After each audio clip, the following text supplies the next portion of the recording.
All right, people, it's time to get your nerd on. Let's get that nerd on, yo. So in this video, I'm going to talk about setting up a rank and file system for your alliance. I'm going to talk about authoritative structures, and then I'm going to read all of the descriptions for the duty officer positions in my alliance that I have sent emails out in the most recent days. So let me first read those emails. Or actually, I need someone to send a reply for the Oh no, I sent it to myself. Okay, so new alliance duty officer position available. Now this is the third email I've sent out. The previous ones describe other positions. So training officer. This officer will be the most helpful member of the alliance when it comes to answering questions about ins and outs of the game. For example, marches for Arctic Barbs, how to score in Maya event and other events. This officer should have a good understanding of how to properly build a defense and offensive marches, including a T1 trap defense, and in areas where his responsibility overlaps with other officers, you should work with them, such as the event coordinator and intel officer. So let me see if I can find the other emails I sent out describing a few of the other positions. So I've been the leader of a clan or guild or alliance in the past. I was actually really successful in one time doing that. Those guys, like I was leader of this one. I think it was called Clans and Hero Wars, and I spent something like 22 hours or so writing up all their guild policies and guild charter and strategies for all the PvP aspects in that game. And then I eventually, in short order, in like 5 months, I got recruited to the best clan in that entire game. They had over 100 servers, 150 servers, something like that. And so I left being leader of the clan I was in. Some of those guys still kept in touch with me for 2 years, sending me messages. Those guys fucking love me. So after I read these descriptions, I'm going to talk about why that's important to have these officers and to have specific people in your alliance, so that basically the whole alliance is run by the officers, the rank fours, right? So before I describe the rank and file system and why having a rank means something, let me read, because if the rank just means rank 4, and people that are rank 4 and rank 3 just have a rank and it don't mean nothing, people are going to think favoritism is involved. Let me read a few more of these officer descriptions. So the intel officer is basically someone that's going to set up one text area on Discord that's going to have all the links for all the best information in the game. You know, the YouTubers that make good content, certain Excel spreadsheets that you can use for functionality, like exactly how many troops does it take to kill a monster with no wounded. The troop calculator to figure out, what's in your hospital if you get accidentally attacked by somebody, how much they should compensate you. That's something our server does, compensation. So that's what the intel officer is going to do. The attrition officer. So we're looking for a better word for this is ambassadors. That's what I'm calling it now. But we have top 4 NAP. So we're basically looking for. I'm looking for up to 3 people, one each that spent a significant amount of time in each of the other top 3 NAP alliances that can maintain good relations with that alliance and the members that they've kept in touch with, while at the same time work with the recruitment officer if any of those members of their alliance come and join us. Um,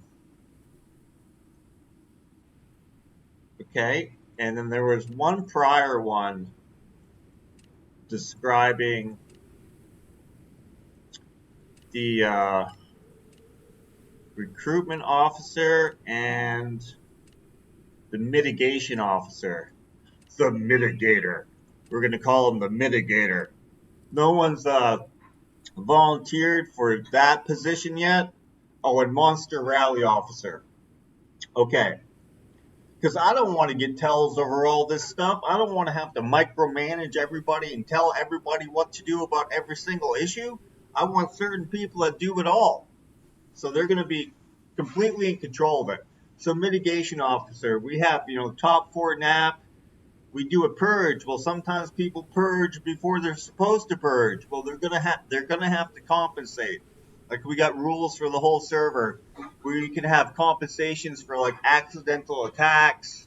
Like if 2 people go to the same, pyramid or Arctic barb at the same time and they attack, if you're bubbled, that won't happen. Well, you can't attack an Arctic barb if you're bubbled, but like for a pyramid, that won't happen if you're bubbled. You won't actually attack them.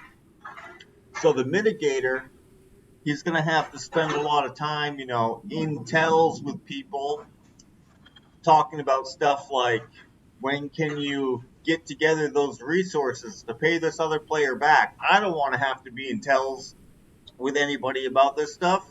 I want someone in the alliance to take up that position.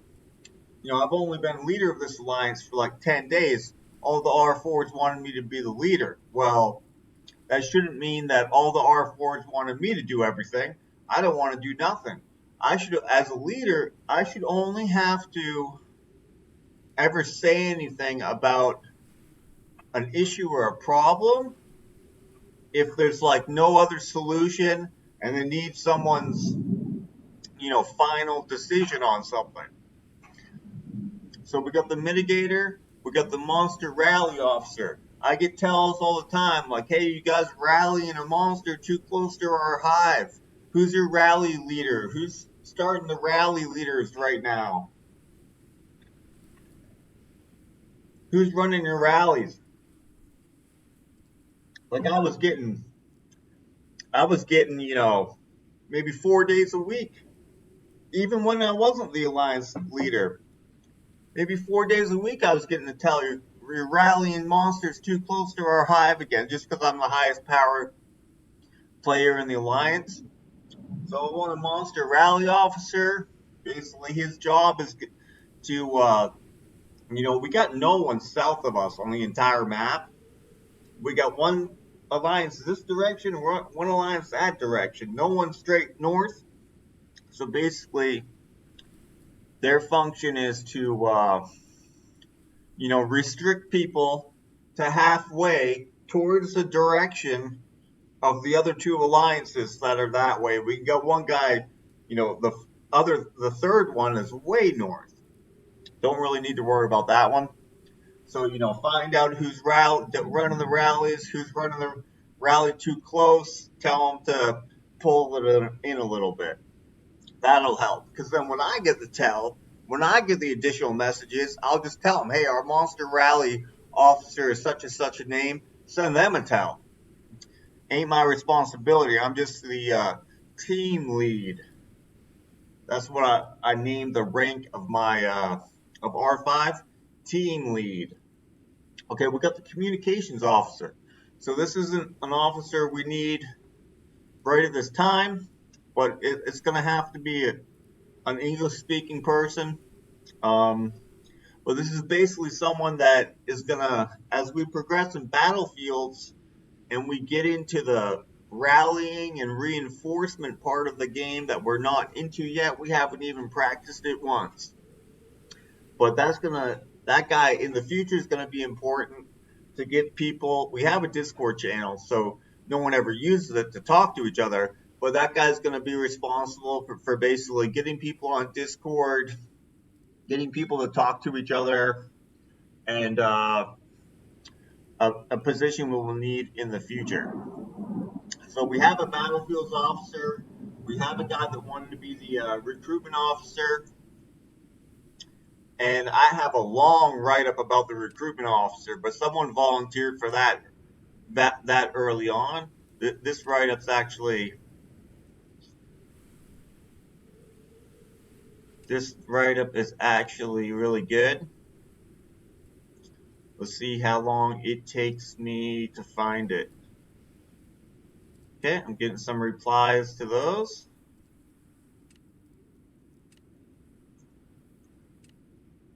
Oh, I changed. Another thing I did in the last few days was the name of this alliance was Legionnaires. And in fact, the last team that I was on, that team in Hero Wars that I was the leader of, their name was Legendary. So because it was the same three, starting letters, I changed the name of this alliance from Legionnaires, which is just kind of like one certain type of troop in an army. It ain't even that important. Oh, it's thundering right now. Damn, it's pouring too. I don't know if you guys heard that thunder crash, but that was crazy. So I changed the name. I changed the name of our alliance to Legendary. Much better. Probably doesn't need to be in all caps, but I made a decision on that. I'm a decision maker, like Bush said. I'm the decision maker. All right, let's find the. I want to read the. I just if you're out there, maybe you played before, you're starting off on a new server, you want to try to coordinate things better or have a better experience or something like that, or maybe you're a recent alliance leader or your alliance is looking for somebody to take over. These might be some good ideas to think about how to structure your alliance. Or maybe you are an alliance leader and you're just overtasked with having to put in an opinion or make a decision about everything because no one else is doing nothing. A majority of all the work in this game is spending time talking and typing and chatting to others. And I only want to spend so much time doing that. Like, I want to spend zero time doing that, right? When it comes all down to it, I'm going to send it out an email and getting this stuff set up for now and for the rest of the future. Like, it's a real good idea. And I'm trying to find the write-up about the recruitment officer.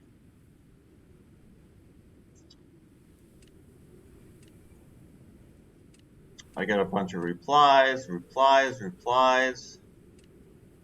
Okay, King's mail. Mail from the king. Okay. Well, I know who replied. I'll just scroll down until I know this one name that replied that became our recruitment officer. So let me just scroll down until I see his name. Dang. Not scrolling down anymore? Anyways, that recruitment officer write-up is good. I either went past it. Oh wait, what was that? This one.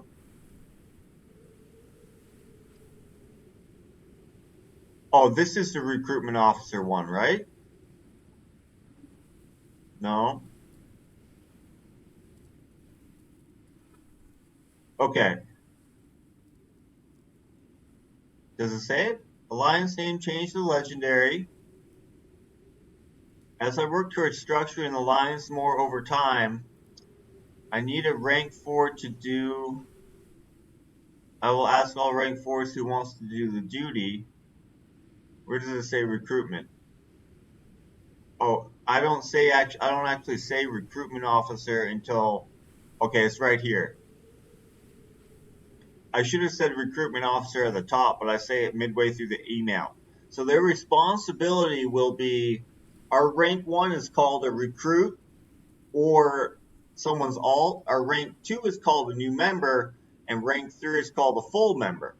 So the recruitment officer is the sole person that's going to be promoting somebody from rank 1 to rank 3, as well as having, a strong say in whether or not someone will become a rank 4 and what new officer position they might be suitable for.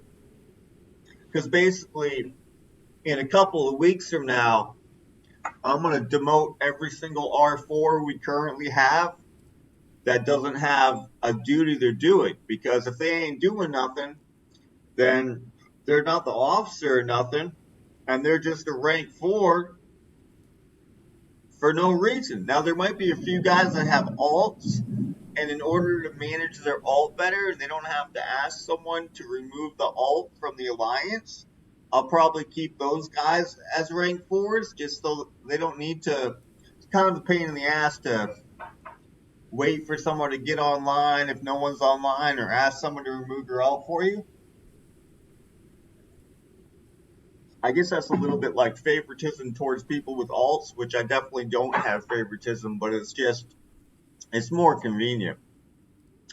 Okay, so you'll be assigned the title of recruitment officer. You'll also be direct/initial point of contact for anyone interested in joining, and although I spelled there wrong, and their promotion into our ranks, possibly up to rank 4, which you will also have the mainstay in. I said they, though. Our officers rank 4 should each find a duty they find appealing. So this is I'm sending this email before anyone has any officer position other than JD28. He's always signed people up for battlefields. So I just called him the battlefields officer. So yeah, this is a way to set up the alliance so that the ranks mean something. So let me go to I got a short notepad list here. We have an event coordinator. That's basically our person that does undead and does, what is it? Destructive attacks. Person that does that. We got the battlefields officer, and then we got the recruitment officer. So all I was asking of the alliance was, I read at the description, describe what that officer's duties, responsibilities, or functions are going to be, and anyone highly interested in that position, they just get that they get it. So I got a couple people messaging me about the recruitment position, but there was only one guy that was actually really interested in it. I just said, hey, you're the recruitment officer. I'll send out a message in a few days telling the alliance that, you're completely in charge of recruitment from now on, and no one else, not even me. So setting things up that way, where you give someone a job and it's entirely their job and no one else's. This is an authoritative structure called delegated authority, where I have all the authority from the top, but I delegate that authority. I give that authority to someone else. There's 3 main types of authoritative structures. To get way beyond nerdy with you, let's just go into it a little bit. The best one is delegated authority. But unfortunately, you usually only see delegated authority in areas of engineering, construction, or the military.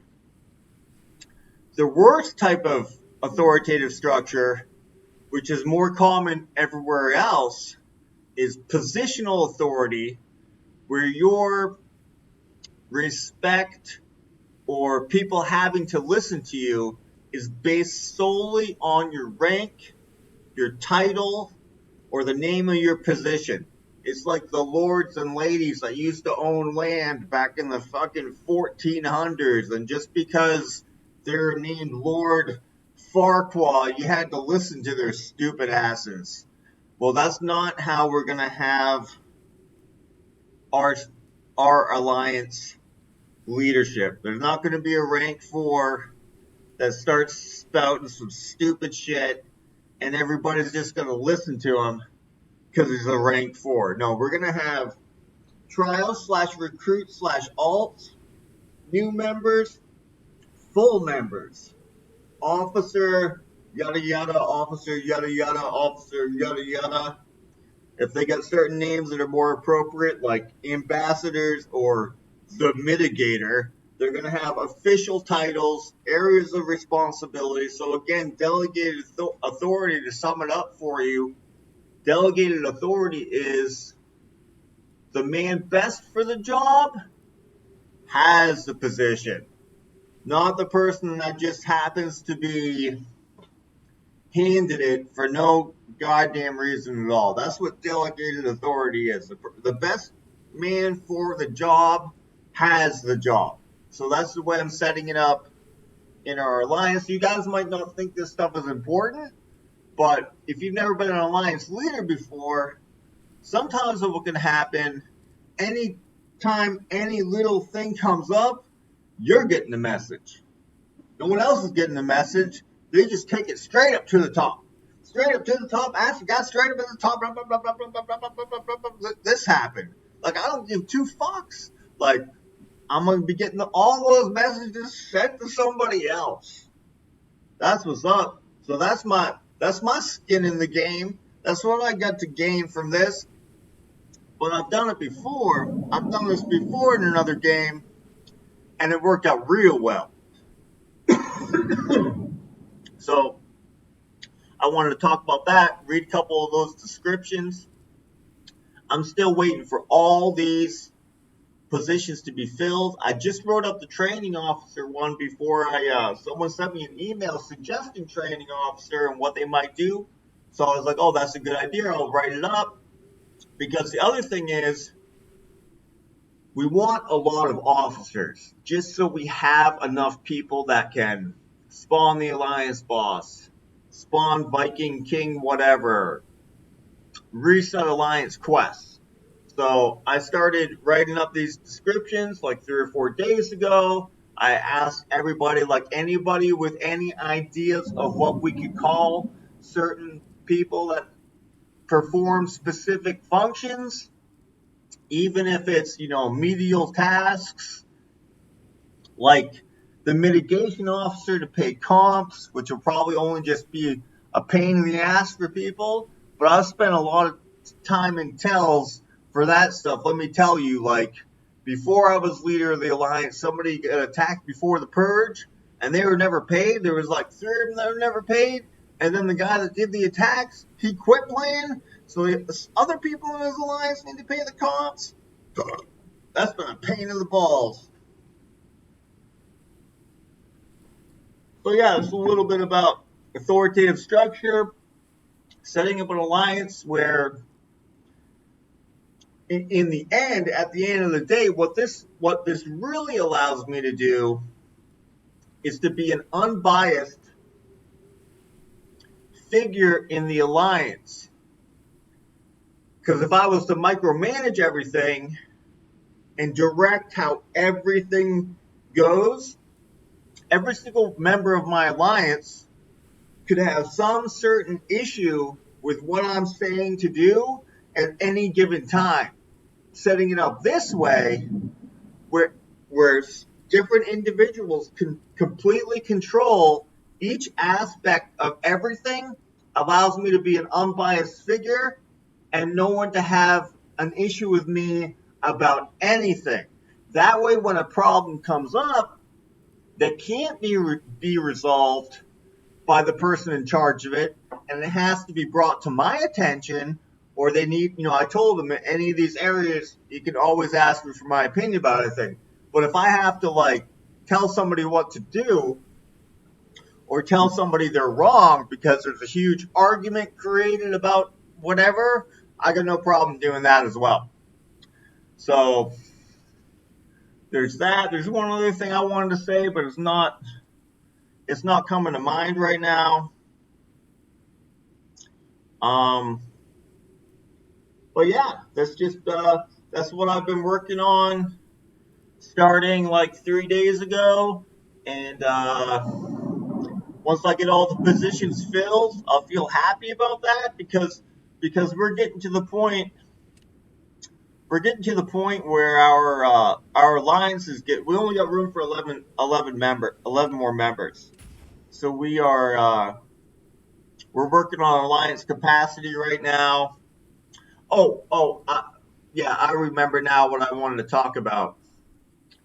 Once our alliance is full in the future, and we're at 90 at 90, or we're at 100 of 100, and we have to, make room for a new person that we want to join us that can do battlefields or is in the top, 30 or so on the server, and they join us, and first they become a trial for like 2 or 3 days, then they become a new member for like 30 days.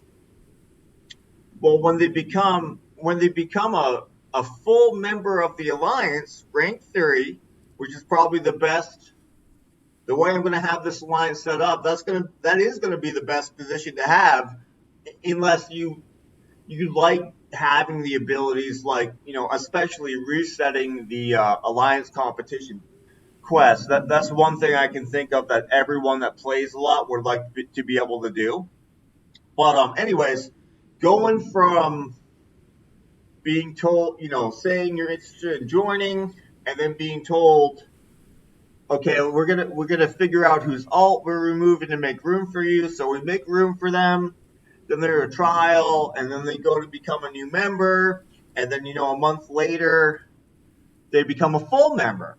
Well, rank 3, might actually mean something to them that way, and we won't have, in the future, months from now, as we gain new members, maybe lose some, etc., people quit or remove from the alliance.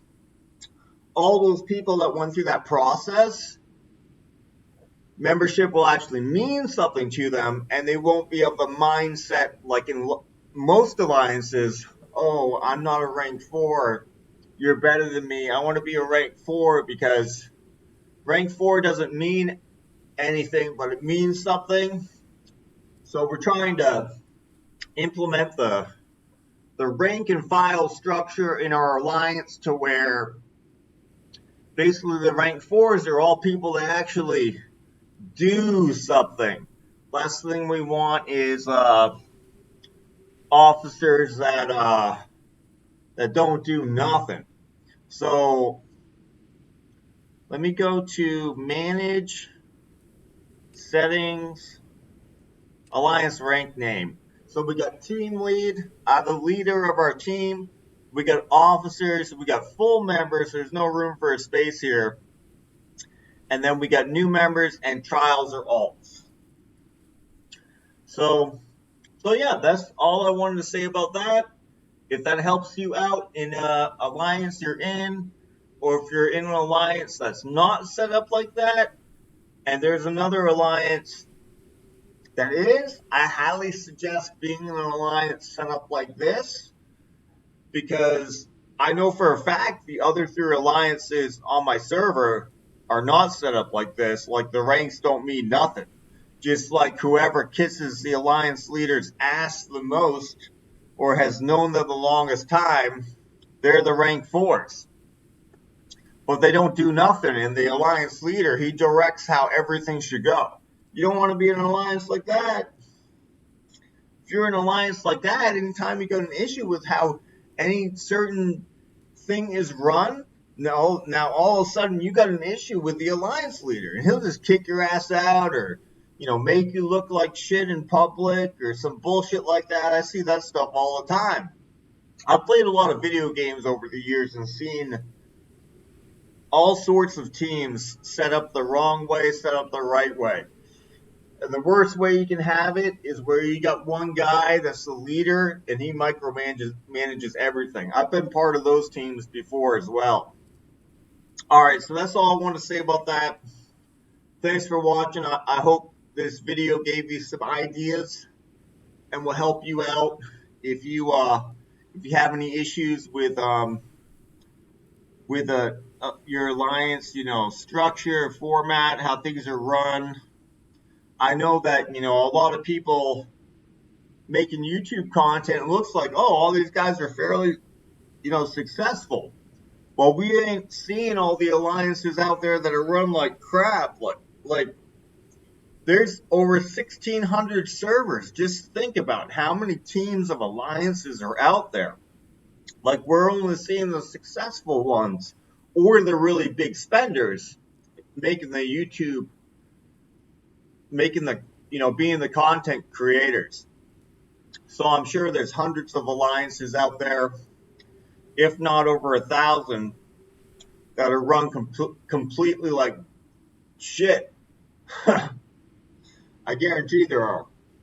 All right, guys. Thanks.